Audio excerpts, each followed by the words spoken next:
The New Start in Oak Ridge. Elaine and Thomas Lewis drove into Oak Ridge on a sunny Saturday afternoon, the warm light casting long shadows across the neatly arranged houses and tree-lined streets.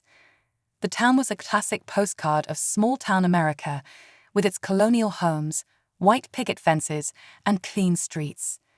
Thomas, an ex-detective who had recently accepted a role in the county administration, felt a sense of calm as he took in the quiet neighborhoods and friendly faces they passed.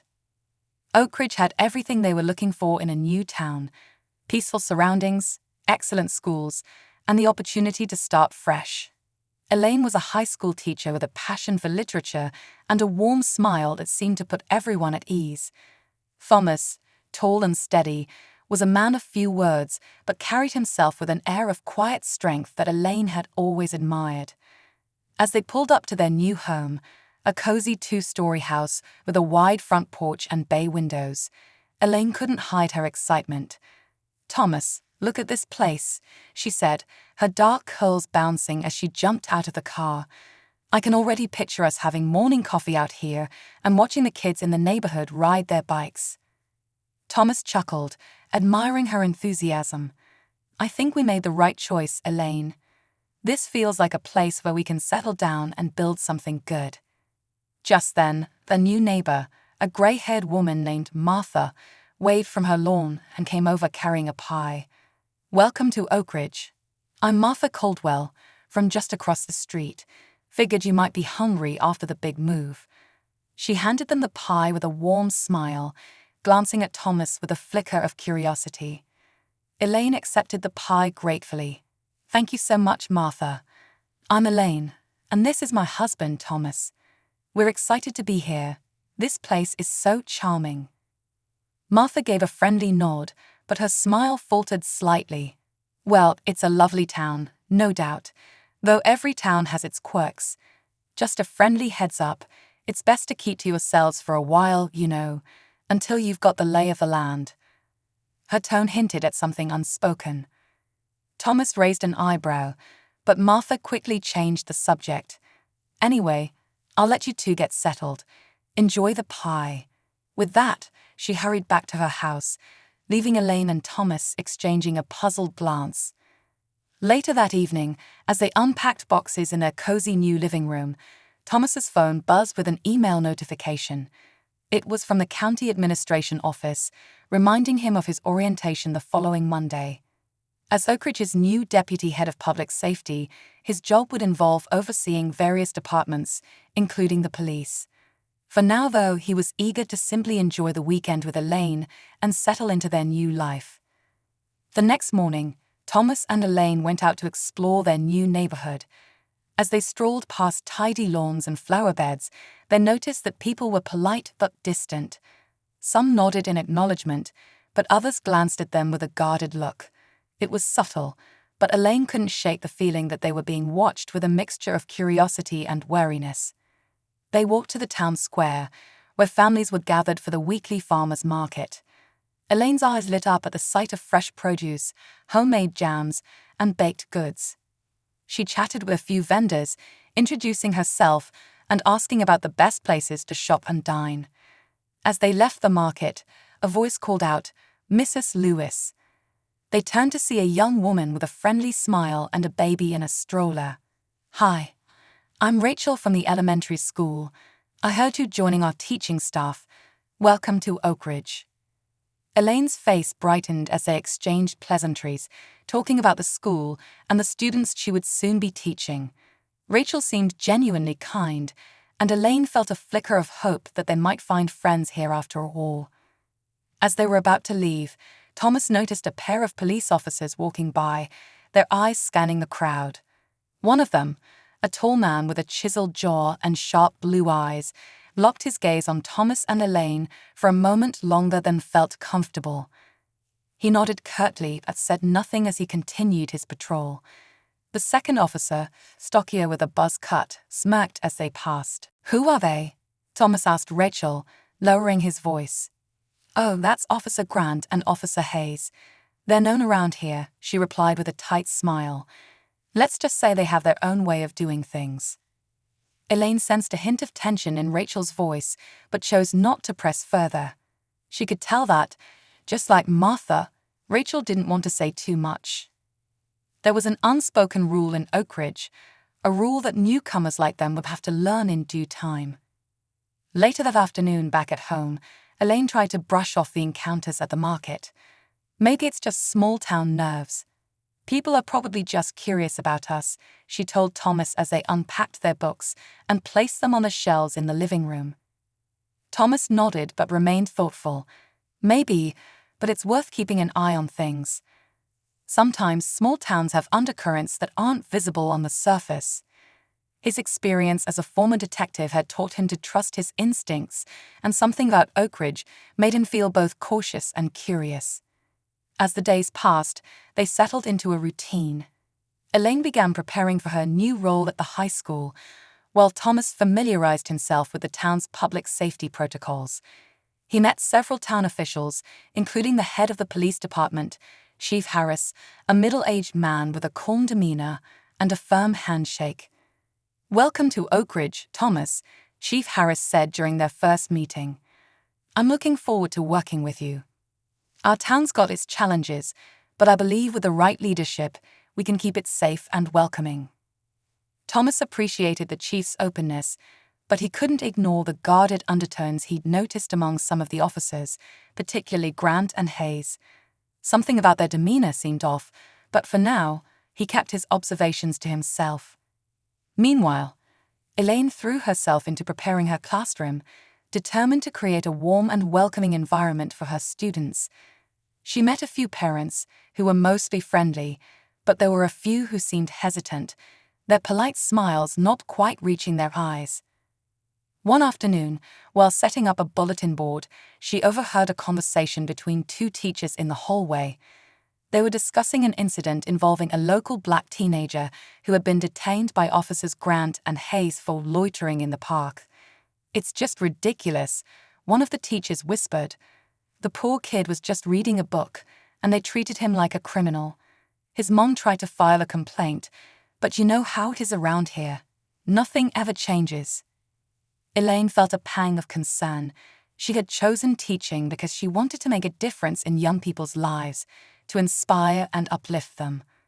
The idea that students in this town might be facing discrimination and fear was deeply unsettling. When she told Thomas about what she'd overheard, he frowned.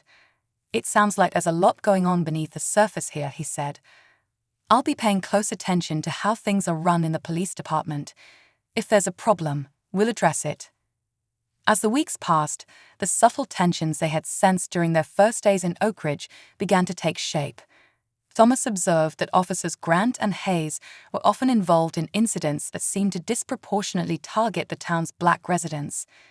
He quietly documented these occurrences, making note of the patterns and building a case for future action. But things came to a head one sweltering afternoon when Elaine went to the grocery store for a quick shopping trip. She parked her car and was about to enter the store when she noticed officers Grant and Hayes watching her from across the parking lot. She ignored them, focusing on her shopping list, but as she turned to enter the store, she heard footsteps approaching behind her. She felt a sudden pang of unease. "Ma'am," Officer Grant called out, his voice laced with a mocking tone. "But a minute." Elaine turned, her heart pounding, but she forced herself to stay calm. "Yes, officer. Is there something I can help you with?" Grant smirked, crossing his arms. "Just curious what you're doing here. You're new in town, aren't you?" Elaine nodded, refusing to let her discomfort show. "Yes, I moved here with my husband. I'm a teacher at the high school." Hayes chuckled, nudging Grant. "Look at that, a teacher. Must be nice, taking a stroll in our town." Elaine forced a polite smile. "I'm just here to do my shopping, officers. If there's nothing else, I'd like to get back to it." Grant's expression hardened. "Be careful, ma'am. Oakridge is a small town. People tend to notice things around here." Elaine clenched her jaw but nodded. "Thank you for the advice, officers. I'll keep that in mind." As she walked away, she couldn't shake the feeling that they were watching her every move. The encounter left her shaken, and later that evening, she confided in Thomas, who listened with a grim expression. "I don't like the way they're acting," Thomas said, his voice tense. "We didn't come here to live in fear. I think it's time I start looking into their behavior more closely." Elaine agreed, but she also worried. They had come to Oak Ridge for a fresh start, for peace and new opportunities. But it was becoming clear that Oak Ridge wasn't the idyllic town it appeared to be, and they would have to be cautious, vigilant, and above all, resilient in the face of the challenges that lay ahead. Tensions rising in Oak Ridge. The sun was already high in the sky by the time Elaine pulled up to Oak Ridge High School the next day. She had decided to get in early to prepare her classroom and plan for her students' upcoming assignments. It was going to be her first full week teaching, and she was excited to meet more of her students and hopefully make an impact. But the encounter with Officers Grant and Hayes the previous day had left her feeling uneasy, and the lingering tension was hard to shake.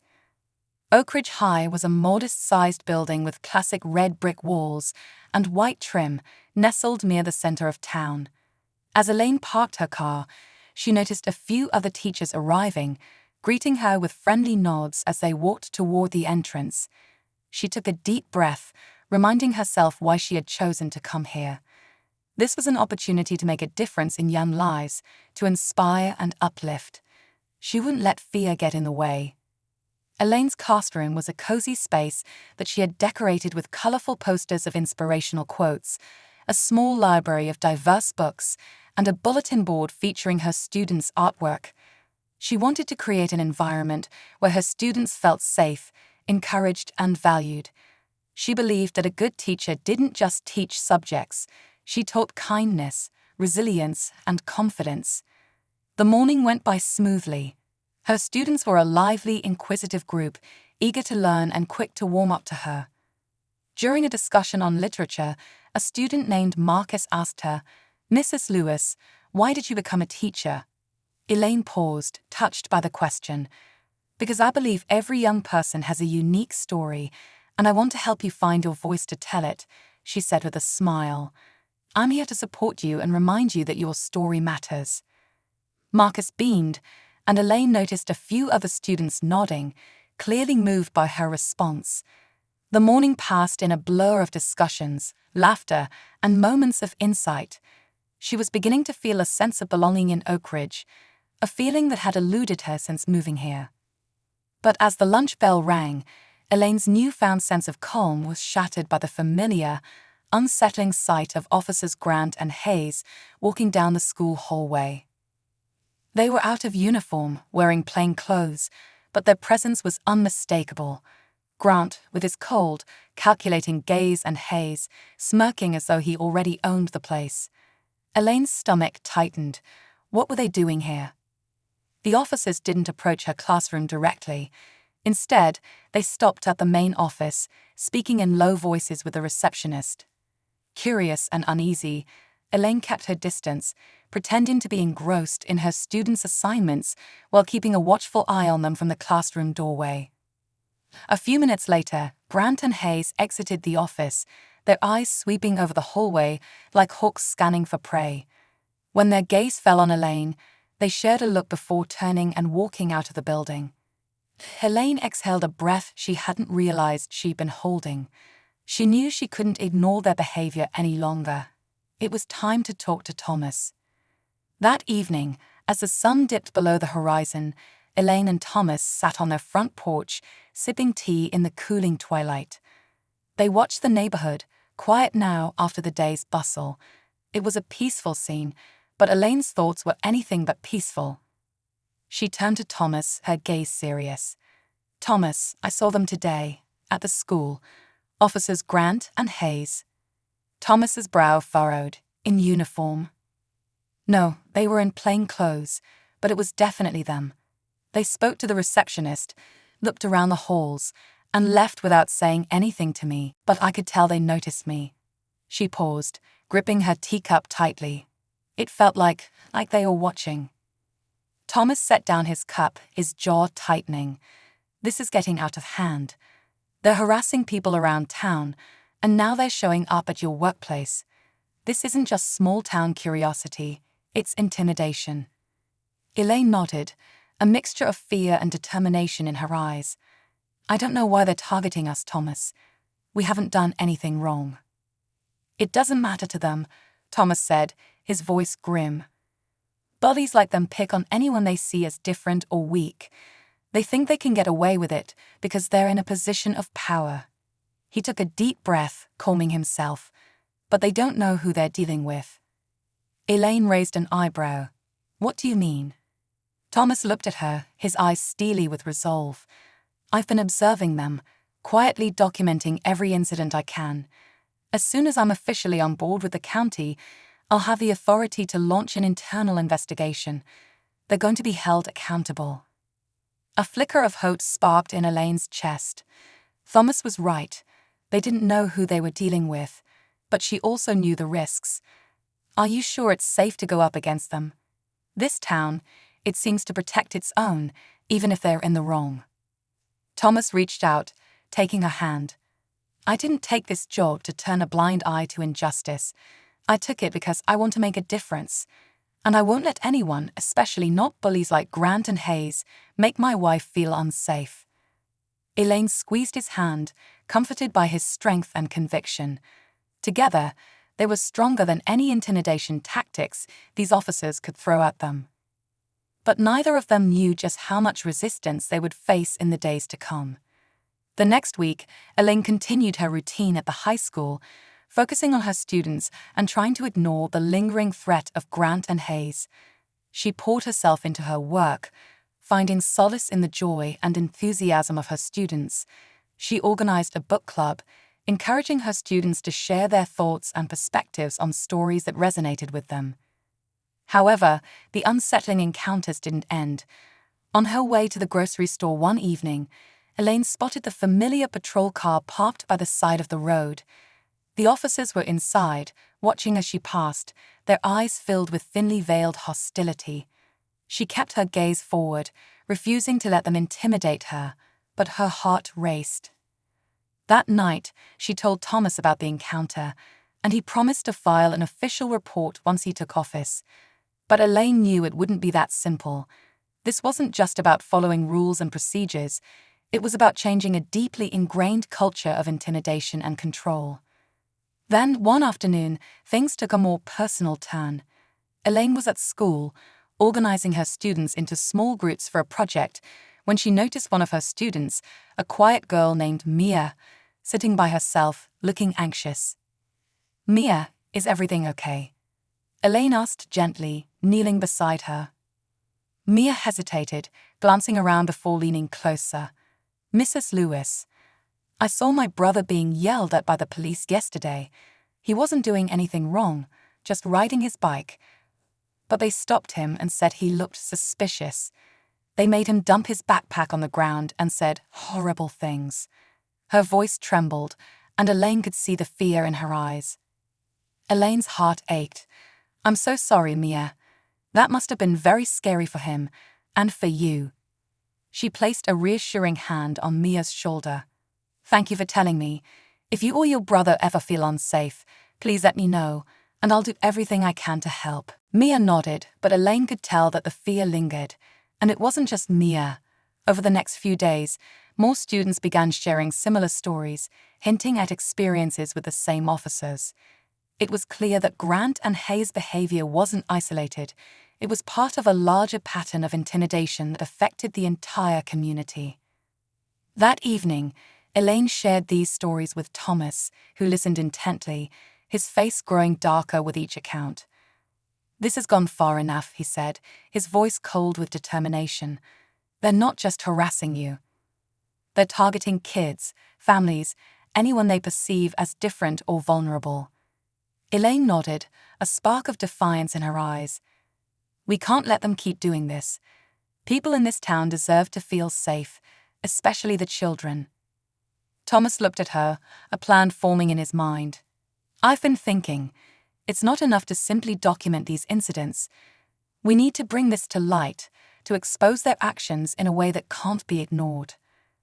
Elaine's eyes widened. Are you suggesting going public? Thomas nodded, Yes, but carefully. We'll gather testimonies from people in the community, anyone who's experienced harassment or witnessed it. If we can build a strong enough case, we can bring it to the local media and demand accountability. Elaine felt a surge of hope mixed with trepidation. She knew that going public would be risky, not just for them, but for anyone willing to speak out. But she also knew that they couldn't stand by and allow the injustice to continue. Over the next few days, Elaine and Thomas quietly reached out to community members, encouraging them to share their experiences and assuring them that their stories would be handled with care. Slowly, people began to come forward: mothers, fathers, students, and even a few local business owners. Each story added another piece to the larger picture, revealing a pattern of abuse that could no longer be ignored.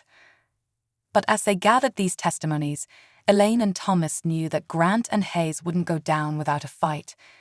The officers had deep ties within Oak Ridge's power structure, and challenging them would be like stirring a hornet's nest. Still, the people of Oak Ridge were tired of living in fear. For the first time in years, they felt a glimmer of hope, a belief that maybe, just maybe, things could change. And as Elaine and Thomas prepared to take their findings to the local media, they knew they were standing on the brink of something momentous. It was a risk, but it was a risk worth taking, because some fights were too important to back down from. The tipping point. In the early morning light, Elaine stood in the kitchen, stirring her coffee and staring absently out the window. The town was quiet, bathed in the soft glow of dawn.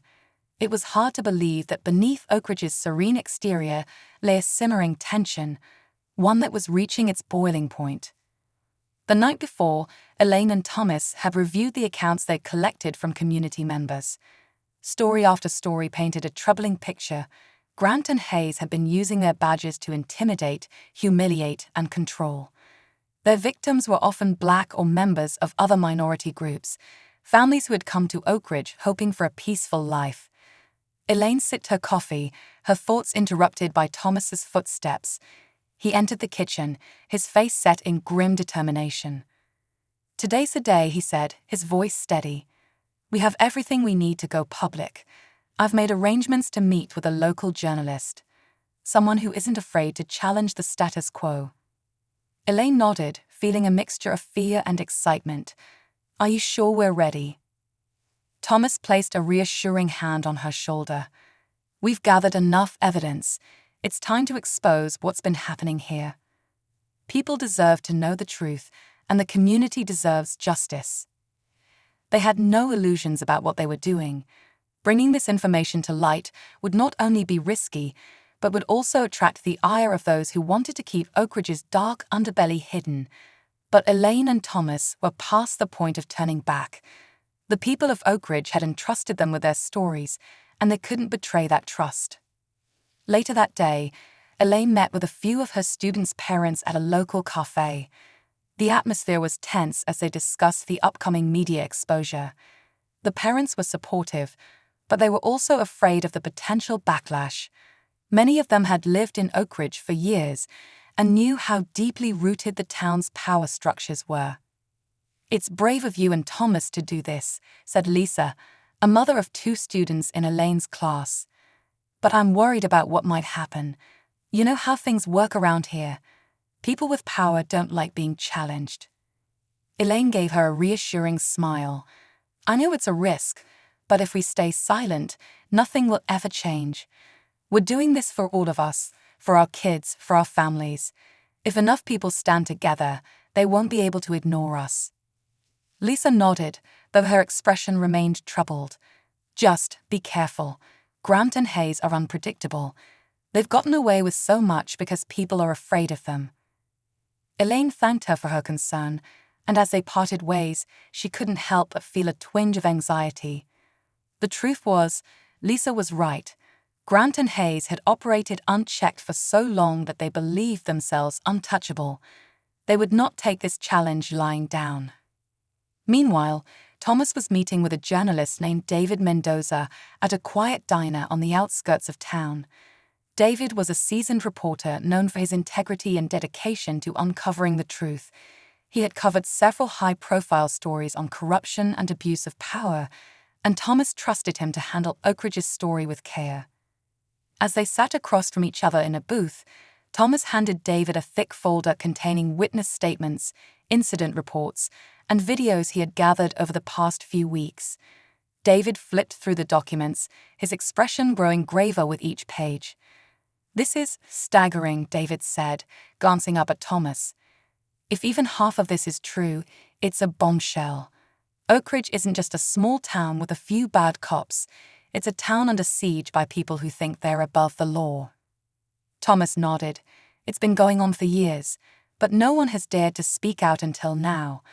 We're ready to make this public, but we need your help to ensure the story reaches as many people as possible." David's gaze was intense as he closed the folder.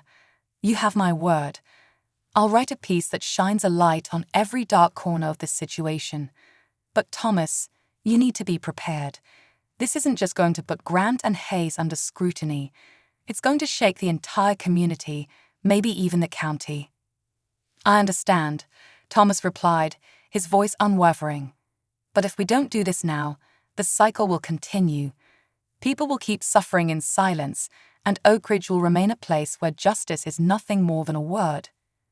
David nodded, a flicker of admiration in his eyes. "I'll get started on this right away. We'll be ready to publish by the end of the week." As Thomas left the diner, he felt a weight lifting off his shoulders. For the first time since moving to Oakridge, he felt a sense of control over the situation. They were finally taking action, not just for themselves, but for everyone who had suffered at the hands of Grant and Hayes. But he also knew that with this decision came great risk. Grant and Hayes wouldn't go down without a fight, and there were people in town who would be just as eager to silence him and Elaine as they were to protect the status quo. Over the next few days, word began to spread quietly through Oakridge that something big was coming. Rumors circulated in hushed conversations at grocery stores, schools, and local businesses. People who had witnessed or experienced harassment from Grant and Hayes started feeling a cautious sense of hope, a belief that maybe, just maybe, justice was finally within reach. Elaine continued her daily routine at the high school, but she could sense the shift in the air. Students and colleagues were whispering about the impending article, and more parents were reaching out to her, expressing their support. One afternoon, as she was leaving the school, she found herself face to face with Officer Hayes. He was leaning against his patrol car, arms crossed, a smug grin on his face. "Afternoon, Mrs. Lewis," he drawled, his tone dripping with sarcasm. "Fancy seeing you here." Elaine forced herself to stay calm. "Is there something I can help you with, officer?" He shrugged, his gaze cold. "Just thought I'd check in, see how our new teacher's adjusting to Oakridge. I heard there's been some interesting conversations happening around town." Elaine met his gaze, refusing to back down. "Yes, people are starting to speak up about the way they're treated here. Maybe it's time for a change." Hayes' smile vanished, replaced by a hard, calculating expression.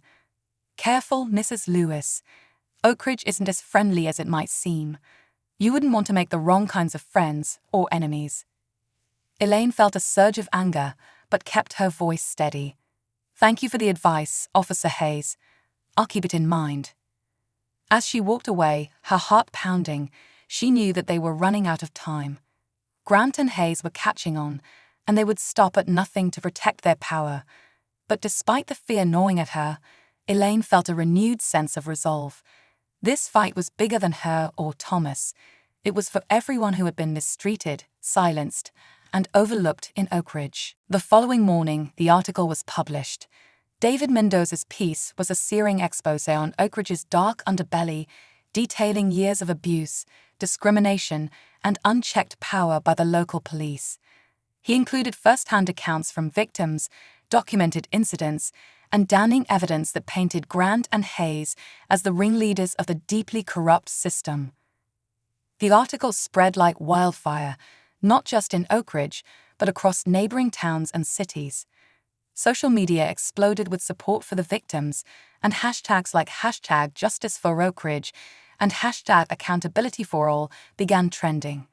News stations picked up the story, and within hours, Oak Ridge was at the center of a statewide conversation on police reform and accountability.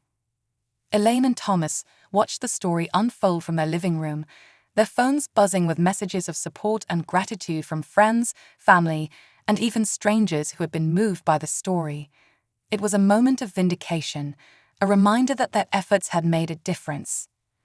But as the day wore on, they knew that the fallout was far from over. By evening, protesters had gathered outside the Oak Ridge police station, demanding that Grant and Hayes be removed from duty. Community leaders called for an independent investigation into the police department, and local officials were scrambling to address the mounting pressure. And then, as the night deepened, the threats began. Anonymous calls, messages left on their doorstep, thinly veiled warnings from unknown numbers. Someone even spray-painted traitors on their mailbox. It was clear that while many in Oak Ridge supported their cause, others saw them as a threat to the town's established order. Thomas remained calm, bolstering their home security and informing the authorities. But he knew that the danger was real, and that they couldn't afford to let their guard down. In the days that followed, Grant and Hayes were suspended pending an investigation. The community continued to rally for change, and more stories of abuse surfaced, adding weight to the case against the officers. But as Thomas and Elaine walked through the town square one afternoon, they noticed that not everyone was on their side. Some townsfolk glared at them with open hostility, murmuring under their breath as they passed. It was a sobering reminder that change was never easy, and that Oak Ridge was still a town divided. Later that evening, as they sat together on the porch, Elaine took Thomas's hand. "Did we do the right thing?" Thomas looked at her, his gaze unwavering. "Yes, change doesn't come without a cost, but we're standing on the right side of history. We did this for our community, for those who couldn't speak up for themselves." Elaine nodded, feeling a renewed sense of purpose. She knew that the road ahead would be difficult, but she also knew that they had ignited a spark, one that couldn't be easily extinguished. Together, they watched the stars appear in the night sky, a silent reminder of the light that could pierce even the darkest of nights. In the end, they had chosen to stand for justice, for truth, and for a future where everyone in Oak Ridge could live without fear.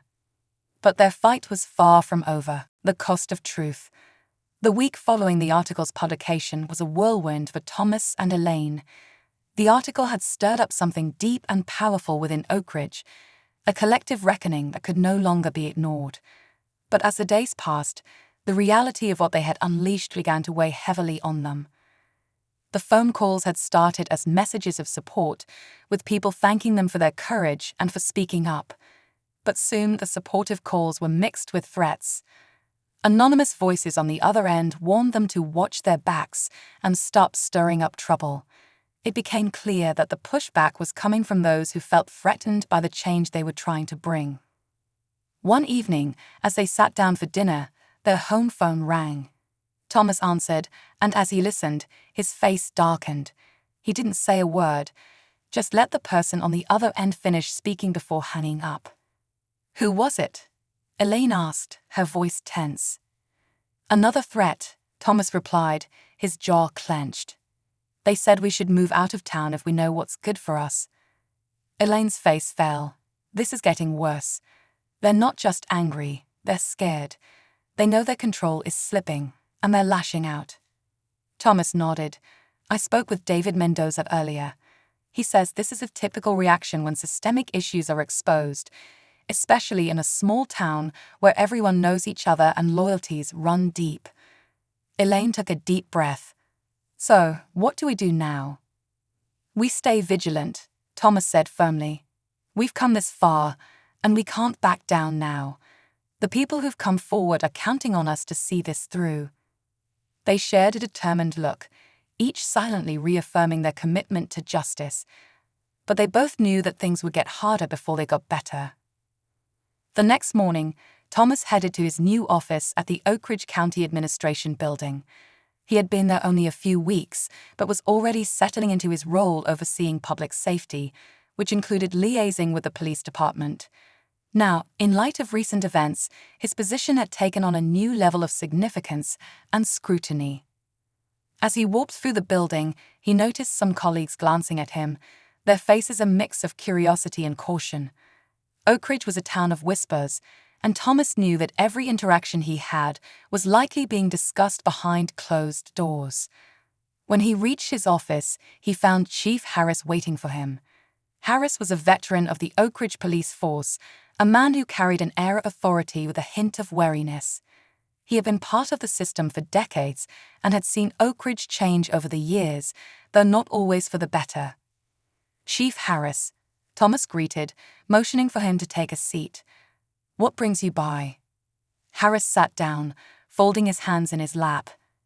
"I wanted to talk to you about the article," he said, his tone measured.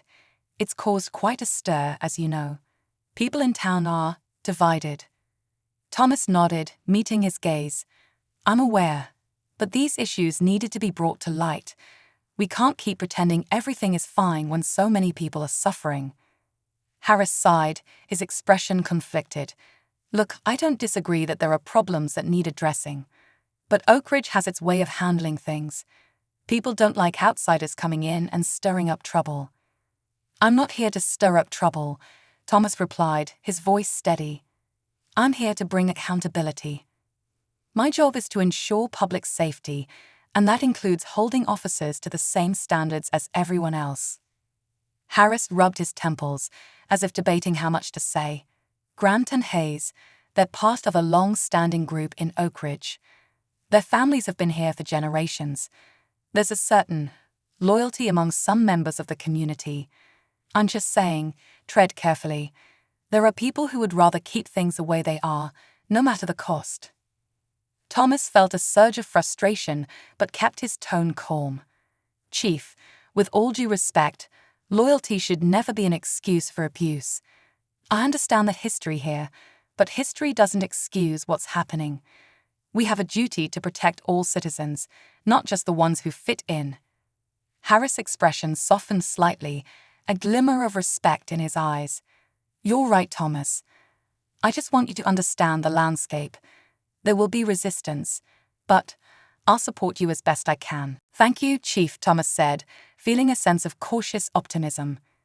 "With your support, we can start making the changes this town needs." But as Harris left his office, Thomas couldn't shake the feeling that the chief's loyalty was torn. Oakridge had a way of binding people to its traditions, for better or worse. Later that afternoon, Elaine was in her classroom, finishing up a lesson plan when one of her students, Mia, lingered after class. Mia was a quiet, thoughtful girl, and Elaine had noticed that she often seemed preoccupied, as if carrying a weight beyond her years. "Mia, is everything okay?" Elaine asked gently. Mia nodded but hesitated. "Mrs. Lewis, I just wanted to say thank you for what you and Mr. Lewis are doing. My mom says it's brave, and she's hopeful for the first time in a long time." Elaine felt a lump in her throat. "That means so much to me, Mia. We're doing this for families like yours." Mia shifted uncomfortably. "But some kids at school, they've been saying things about how you're causing trouble. One of them even said his dad wants you and Mr. Lewis to leave town." Elaine's heart sank. She had known there would be resistance, but hearing it from one of her students made it all the more real. She crouched down so that she was eye level with Mia. "Mia, listen to me. Sometimes, standing up for what's right means facing people who don't agree with you. But change doesn't happen without courage. We're doing this because we believe everyone deserves to feel safe and respected, no matter who they are." Mia nodded, her eyes bright with admiration. "I understand, Mrs. Lewis, and I believe in you." Elaine smiled, touched by the girl's words. "Thank you, Mia. That means a lot." But as Mia left, Elaine's heart felt heavy.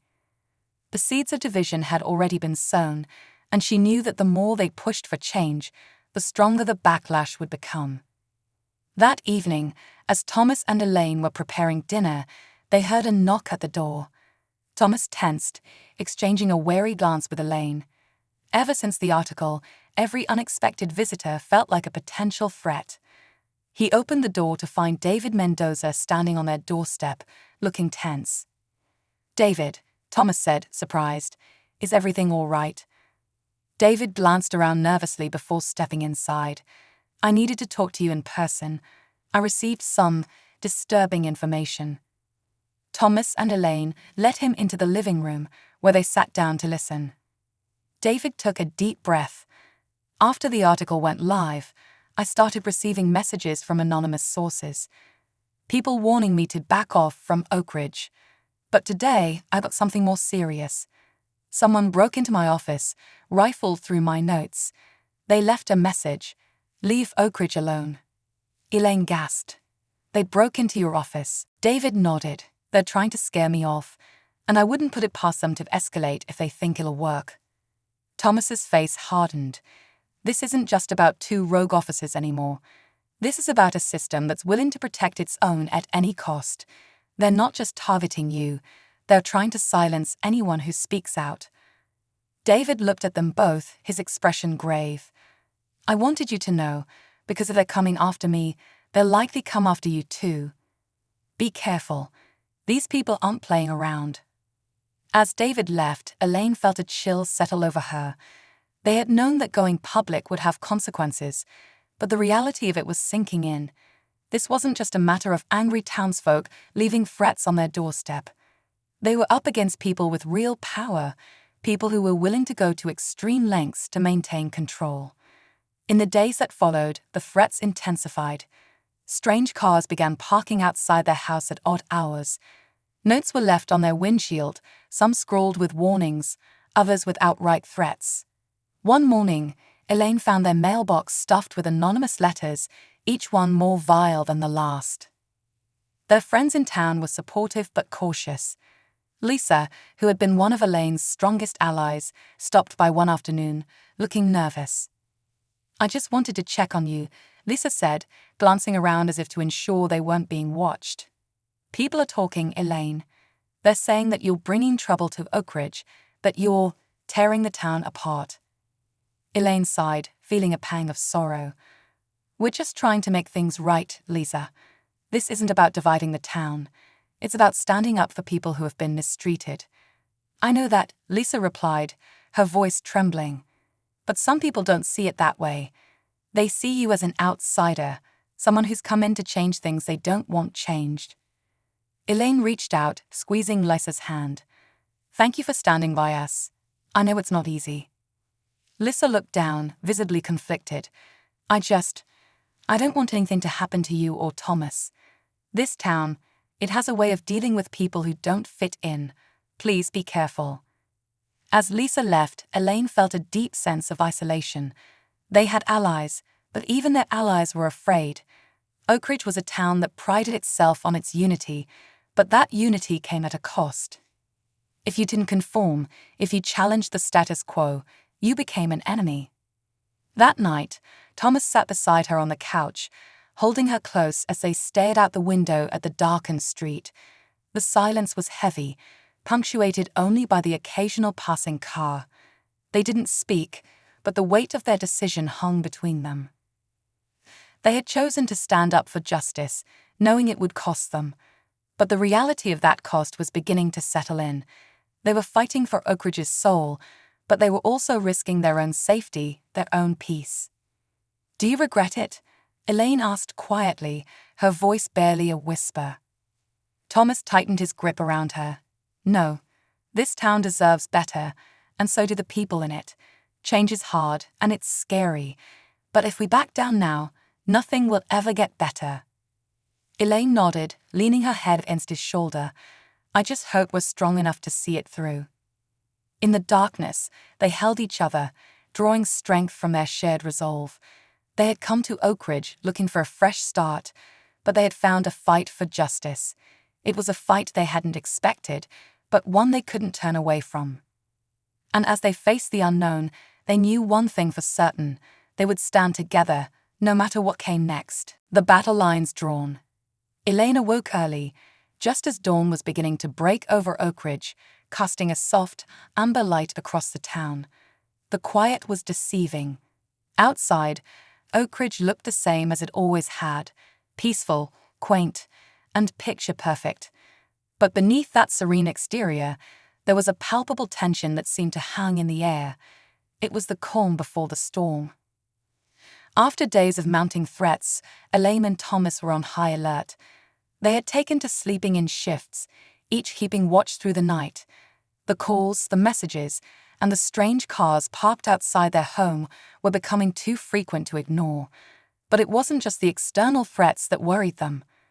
They could feel the town's gaze on them, the stares from neighbors who once smiled at them, the whispers that followed them everywhere they went. Oak Ridge was no longer a safe haven. It had become a battlefield. Thomas was already in the kitchen, making coffee when Elaine joined him. His eyes were heavy with exhaustion, but his resolve hadn't wavered.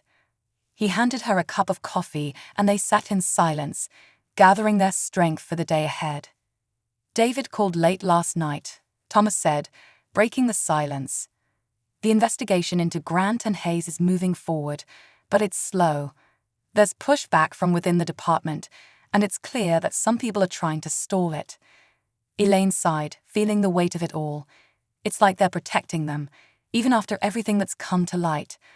What will it take for them to see what's right in front of them? "Change is hard," Thomas replied, his voice steady. "Especially in a place like this. Oak Ridge has been run this way for generations. People don't want to believe that the officers they trust could be capable of such things."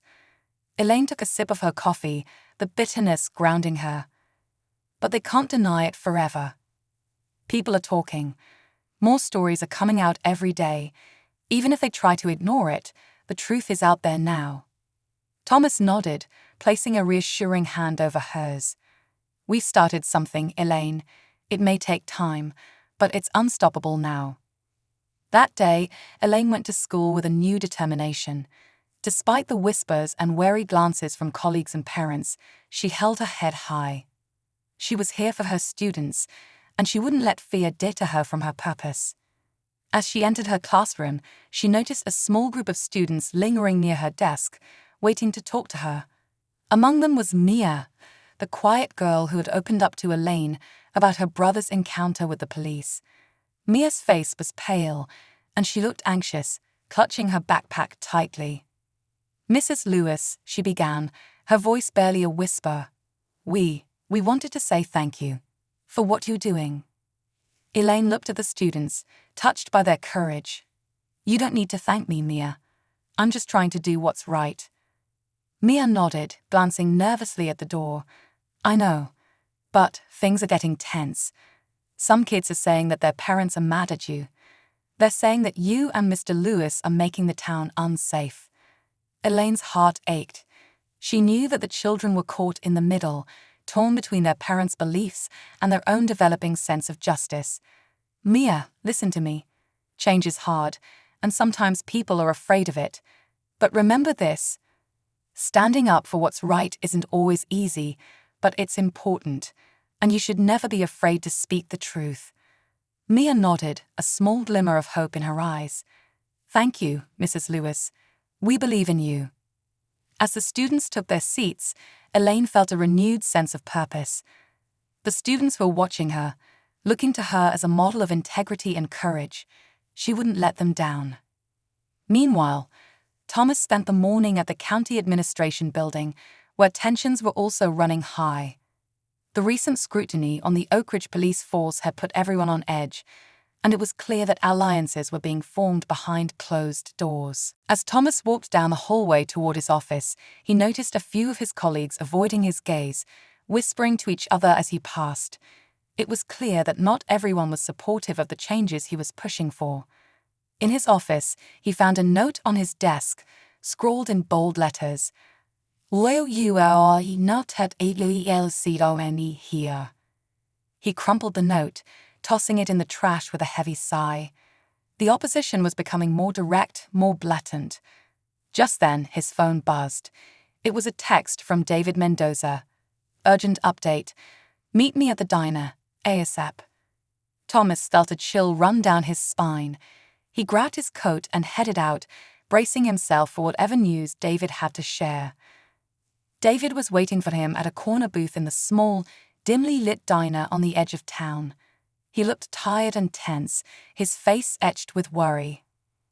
"Thanks for coming, Thomas," David said as Thomas slid into the booth. "I have something you need to see." David handed him a thick folder filled with printouts, photos, and notes. As Thomas flipped through the pages, his stomach dropped. The documents detailed a web of corruption that extended far beyond Grant and Hayes. There were records of questionable transactions, cases that had been swept under the rug, and a pattern of harassment targeting certain families in Oak Ridge. And it wasn't just the police. Local officials and business leaders were implicated as well. This is unbelievable," Thomas murmured, his mind racing. "How did you get this?" David leaned in, his voice low. "Anonymous source. They sent it to me yesterday, with a note saying that Oak Ridge has been rotten from the inside for years. They warned me that if we keep digging, there will be consequences." Thomas's jaw tightened. "We can't stop now. This is bigger than we thought. This isn't just about 2 rogue officers. This is about an entire system that's been corrupted from the top down." David nodded, his expression grim. "I know, but we need to be careful. This goes deep, and the people involved won't go down without a fight." They spent the next hour discussing their strategy, agreeing to approach the information carefully. They would continue gathering evidence and working with trusted allies, all while staying vigilant. They both knew the risks, but the stakes were too high to back down now. That evening, as Elaine and Thomas sat together in their living room, they shared the details of their respective days. Thomas told Elaine about the corruption he and David had uncovered, and she listened in stunned silence. "Thomas, if this goes public, it could tear the town apart," she whispered, her eyes wide with shock. "I know," he replied, his voice heavy. "But it could also finally bring justice to the people who have suffered in silence for so long. We can't ignore this, Elaine. We have to see it through." Elaine nodded, though a knot of fear tightened in her stomach. They were standing on the edge of a precipice, and the path ahead was shrouded in darkness. But as she looked at Thomas, she knew that they were in this together. As the evening wore on, they heard a loud knock at the door. Thomas exchanged a wary look with Elaine before opening it. Standing on their doorstep was Chief Harris, his face grim. "Thomas, Elaine, may I come in?" he asked, his tone serious. They stepped aside, and Harris entered, looking around as if to ensure they were alone. He took a deep breath, gathering his thoughts before he spoke. "Thomas, I need to tell you something, but it has to stay between us for now," Harris began, his voice low. "The investigation into Grant and Hayes, it's not going the way it should. There are people trying to block it, people with connections and influence." Thomas frowned. "We figured as much. But why are you telling us this now?" Harris hesitated, glancing between them. "Because I'm on your side. I know what's been going on in Oak Ridge, and I know it's wrong. I've turned a blind eye to a lot over the years, thinking I was protecting the town, but I can't ignore it anymore." Elaine felt a surge of hope. "Chief Harris, are you saying you're willing to help us?" He nodded, though his face was lined with worry. "Yes, but we have to be careful. There are people who will do anything to keep this quiet, and I mean anything." Thomas and Elaine exchanged a look, understanding the gravity of his words. "We understand, Chief," Thomas said, his voice steady. "But we're committed to this. The people of Oak Ridge deserve justice, and we can't let fear stop us." Harris nodded, a flicker of admiration in his eyes. "I'll do what I can to support you, but be prepared. Once this escalates, there's no going back." In the days that followed, the tension in Oak Ridge reached a fever pitch. Protests erupted outside the police station, with residents demanding accountability and justice. Some supported the movement, while others were vocal in their opposition, accusing Thomas and Elaine of bringing unnecessary trouble to the town. The division was stark, splitting Oak Ridge in two. Friends became adversaries, neighbors turned against each other, and families were torn by conflicting loyalties. The town that had once prided itself on its unity was now a battleground. One evening, as Elaine was leaving school, she found a group of parents waiting for her outside. Some had been her allies, but others wore expressions of anger and resentment. "You're tearing this town apart," one woman shouted, her voice shaking with fury. "My family has lived here for generations, and we've never had these problems until you and your husband came along." Elaine took a deep breath, steeling herself. "I'm not trying to tear anything apart. I'm trying to bring justice to those who've been wronged. Everyone in this town deserves to feel safe, including your family." "Safe?" Another man scoffed. "You think we feel safe with all these protests and reporters poking around? You're making Oak Ridge a target." Elaine met their gaze, refusing to back down. "Change is uncomfortable, but it's necessary. If we ignore what's happening, we're complicit in it. I believe Oak Ridge can be better, but we have to face the truth." The crowd murmured, some nodding in agreement, while others glared at her with thinly veiled hostility. It was clear that the lines had been drawn, and there was no going back. That night, as Thomas and Elaine sat together, they reflected on the journey they had undertaken. They had come to Oak Ridge seeking peace, but they had found a fight for justice instead, and while the battle was far from over, they knew they couldn't turn back now. They had ignited a fire in Oak Ridge, a fire that would either purify or destroy. But no matter what lay ahead, they were prepared to face it together. Because sometimes, standing up for what's right meant walking into the darkness, even when the path was uncertain. And they were ready, the reckoning. The sun had barely risen when the sound of chanting echoed through the streets of Oak Ridge. Elaine stood at the front window, watching as a crowd gathered in the town square, their voices rising in a chorus of anger, fear, and desperation. People held signs that read "Justice for all" and "End corruption now." Others bore placards denouncing the protest, accusing the outsiders of ruining Oak Ridge. It was the largest gathering the town had seen in decades, a visible manifestation of the deep rift that had been quietly widening beneath the surface for years. And now the rift was wide open, with no sign of healing. Thomas joined her by the window, his expression grave. "Today's the day," he said softly. "This is the turning point." Elaine nodded, feeling a mixture of fear and hope. They had come too far to turn back now, but the reality of what lay ahead was daunting.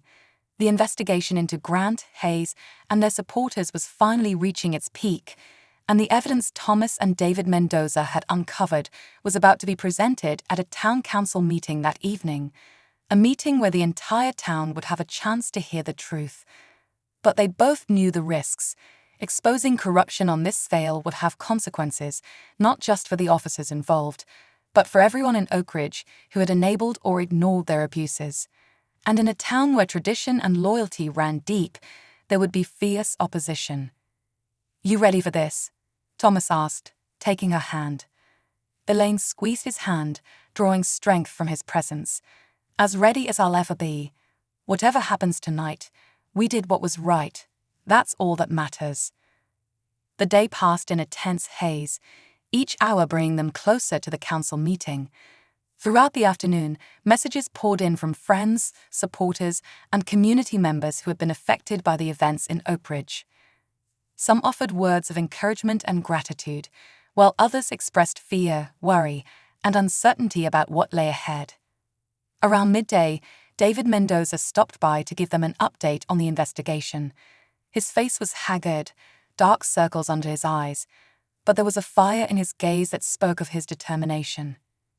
"Everything's in place for tonight," David said as they sat around the kitchen table. "I've been in touch with the district attorney's office, and they're ready to file charges against Grant, Hayes, and a few other officials involved in the cover-ups. It's going to be explosive." Thomas nodded, feeling a surge of relief. This was the moment they'd been working toward, the moment when justice would finally be served. "And the council members?" he asked. "Mixed reactions," David replied. "Some are supportive, others, not so much. But public pressure is mounting. They can't ignore this anymore, not with the evidence we have. Tonight, they'll have to take a stand, one way or another. Elaine looked at David, a flicker of worry in her eyes. And the people who don't support this, are we safe?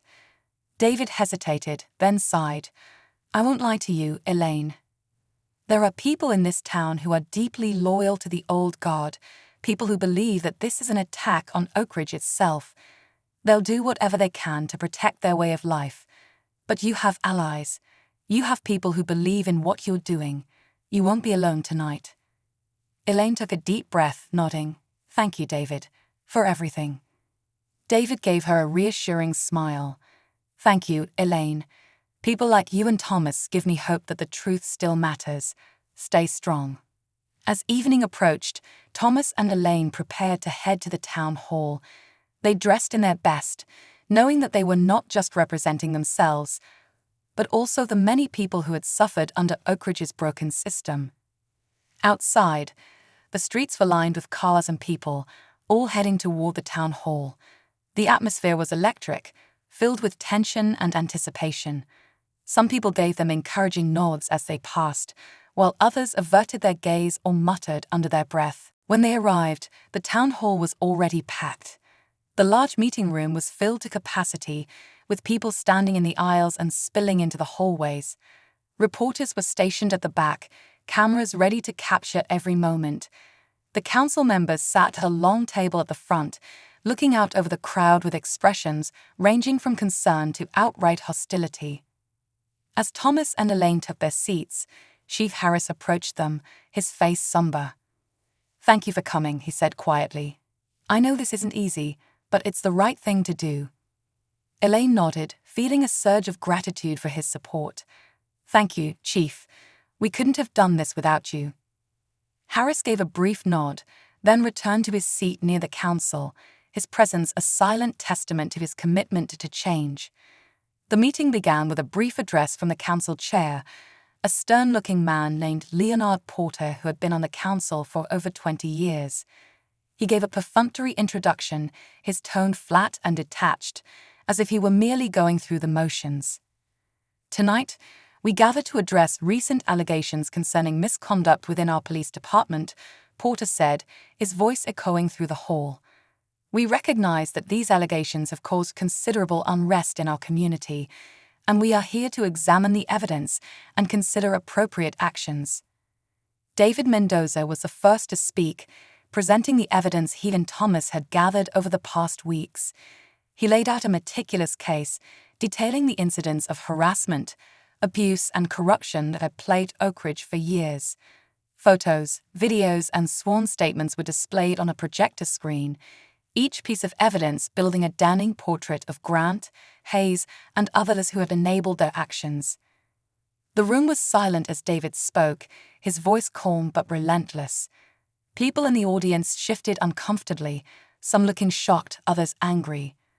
Whispers rippled through the crowd as the magnitude of the corruption became clear. When David finished, he turned to the council. This is not just about two officers, he said. This is about a system that has allowed abuse and corruption to flourish. It's about a community that deserves better. The people of Oakridge are asking for justice. The question is, will you give it to them? The council members exchanged glances, their faces tense. It was clear that some were swayed by the evidence, but others were still resistant, their loyalty to the old guard holding them back. Finally, Leonard Porter spoke, his tone dismissive. While these allegations are concerning, we must remember that Oakridge has always been a close-knit community. This kind of upheaval can only lead to division. Perhaps we should consider alternatives to pursuing formal charges. A murmur of disapproval spread through the crowd, and Thomas felt a surge of anger. He stood up, his voice ringing out clearly in the hall. With all due respect, Mr. Porter, this isn't about division. It's about accountability, Thomas said. If we ignore this, we're telling everyone in Oakridge that justice only matters when it's convenient. We can't turn a blind eye to what's happening here. The people deserve better. The crowd erupted in applause, and Porter's face flushed with anger. Mr. Lewis, you're an outsider here. You don't understand Oakridge the way we do. Our traditions, Thomas cut him off. Traditions should never be an excuse for injustice. I may be new to Oakridge, but I know right from wrong. And what's been happening here is wrong. The applause grew louder, and people began chanting, "Justice for Oakridge." The sound filled the hall, a powerful demand that could not be silenced. Porter tried to regain control, banging his gavel and shouting over the noise, but the crowd's determination was unbreakable. Finally, he relented, his face pale and defeated. "We will proceed with the vote," he said through gritted teeth. "All those in favor of pursuing formal charges against Officers Grant, Hayes, and others implicated in this investigation, raise your hands." One by one, the council members raised their hands. Some did so reluctantly, others with a sense of resolve. When the final count was tallied, the majority had voted in favor of justice. A cheer erupted from the crowd, and Elaine felt tears in her eyes. It was a victory, not just for them, but for everyone who had been hurt, silenced, or overlooked in Oakridge. But even as they celebrated, Elaine felt a chill run down her spine. She knew that this was only the beginning. The people who had lost power wouldn't give up so easily. There would be backlash, and they would have to stay vigilant. In the days that followed, the town was a whirlwind of activity. Grant, Hayes, and several other officials were arrested, their actions finally exposed for all to see. The news spread quickly, and Oakridge became a symbol of both the struggle for justice and the courage of those who had fought for change. But the victory came at a cost. Thomas and Elaine continued to receive threats, reminders that not everyone in Oakridge supported the new direction. They took extra precautions, knowing that their fight for justice had made them targets. One evening, as they sat together on their porch, watching the sun set over the town, Elaine turned to Thomas. "Do you think Oakridge will ever truly change?" she asked, her voice filled with both hope and uncertainty. Thomas took her hand, his gaze steady. "Change takes time. We've planted the seeds, but it'll be up to the people here to nurture them. Some will resist, but others will carry the torch forward. What we did, it matters. And even if it's a long road, we started something that can't be undone." Elaine nodded, leaning her head against his shoulder. She could feel the weight of everything they had endured, but also a sense of peace. They had come to Oakridge seeking a fresh start, and while their journey had taken unexpected turns, they had found something even more meaningful. They had found purpose. As the stars began to emerge in the darkening sky, Elaine closed her eyes, letting the warmth of Thomas's presence soothe her. They had faced darkness and fear, but they had done so together, guided by the belief that justice was worth fighting for. And as they sat together in the quiet of the night, they knew that, no matter what the future held, they had made a difference. Oakridge would never be the same.